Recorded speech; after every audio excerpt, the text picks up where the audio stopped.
Due process of law हा विषय संविधानातला एक बारकाईने विचार करण्याचा विषय आहे. कायद्याची प्रक्रिया कशी असली पाहिजे, कायदेशीरतेकडे नेण्याची प्रक्रिया कशी असली पाहिजे याच्याबद्दल कॉन्स्टिट्युएंट असेंब्लीमध्ये अनेकदा वादविवाद आणि संवाद झाले.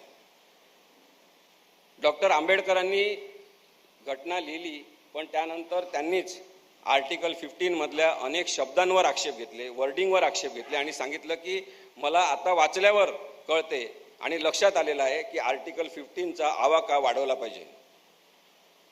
आर्टिकल 15 हे म्हणजे आत्ताचं आर्टिकल 21, तेव्हा ते आर्टिकल 15 होतं. आणि म्हणून आंबेडकरांनी आर्टिकल 15A अशी जोड दिली पाहिजे असं सांगितलं आणि काही शब्द ॲड केले पाहिजे असं सांगितलं. पण ते न करता आर्टिकल 22 हे नव्याने समाविष्ट करण्यात आलं आणि आर्टिकल 22 हे ड्यू प्रोसेसबद्दल बोलते.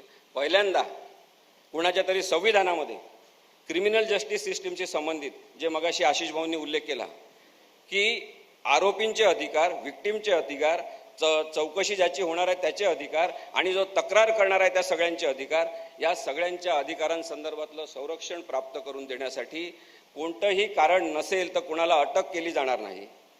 कारण न सांगता अटक न करणं हा त्या माणसाचा हक्क आहे आणि अटक करणार असेल तर त्याला त्या अटकेचं कारण कळलं पाहिजे, हा त्या माणसांचा अधिकार आहे. हे आर्टिकल 22 मध्ये आलं. ड्यू प्रोसेस ऑफ लॉ हा शब्द जरी नसेल तरी प्रोसेस ही, कायद्याची प्रक्रिया ही कायदेशीर त्याच्याकडे जाणारी असली पाहिजे, हे त्याच्यातून सिद्ध झालेलं.